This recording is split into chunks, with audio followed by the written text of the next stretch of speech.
বিসমিল্লাহির রহমানির রহিম। শুরু করছি ষষ্ঠ শ্রেণীর গণিত অনুশীলনী 5। সমীকরণ গঠন করে সমাধান করো। 28 নম্বর অঙ্ক। কোনো সংখ্যার 5 গুণের সাথে ওই সংখ্যার 3 গুণ যোগ করলে যোগফল 32 হয়। সংখ্যাটি কত? যেহেতু সংখ্যাটি দেওয়া নাই, আমরা সংখ্যাটি ধরে নিব। মনে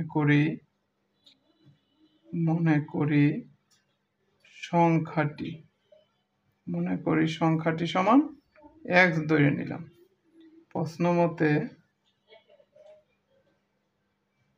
মতে কি কোন সংখ্যার 5 গুণ, এই 5 গুণ x এর 5 গুণ, তাহলে 5x 5 গুণের সাথে ওই সংখ্যার 3 গুণ যোগ করলে, যোগ কত গুণ ওই সংখ্যার 3 গুণ 3x যোগ করলে 32 হয়। যোগফল কত হয়?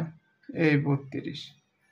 বা 5x আর 3x 8x ইজিক্যাল টু 32 বা x 8x এর সাথে কি আকারে আছে? গুণ আকারে। তাহলে সমানের ডান পাশে গেলে কি হবে? ভাগ। বা x ইজিক্যাল টু 8 দ্বারা 32 কে ভাগ করলে কত হয়? 4 8 32, x ইজিক্যাল টু 4। সুতরাং সংখ্যাটি সমান 4। 29 নম্বর অঙ্ক।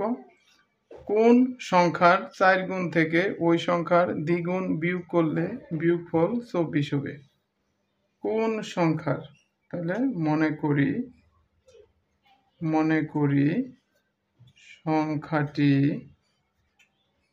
সংখ্যাটি কত আমরা ধরবো? x। মনে করি সংখ্যাটি x। প্রশ্ন মতে কোন সংখ্যার 4 গুণ, সংখ্যার কত? 4 গুণ 4x, 4 গুণ থেকে ওই সংখ্যার দ্বিগুণ বিয়োগ, ওই সংখ্যার কত গুণ বিয়োগ? দ্বিগুণ বিয়োগ করলে বিয়োগফল কত হবে? 24 হবে। বা 4x থেকে 2x বাদ দিলে 2x ইজিক্যাল টু 24 বা x ইজিক্যাল টু 2 সমানের ওই সাইডে ডান পাশে গেলে ভাগ, বা x ইজিক্যাল টু 2 দ্বারা 24 কে ভাগ করো, 12 দুগুণে 24 বা x ইজিক্যাল টু 12। সুতরাং সংখ্যাটি কত হয়েছে? বের হয়েছে। সুতরাং সংখ্যাটি 12। এটাই উত্তর। ভিডিওটি ভালো লেগে থাকলে আমার চ্যানেলটি সাবস্ক্রাইব করে রাখবে। ধন্যবাদ।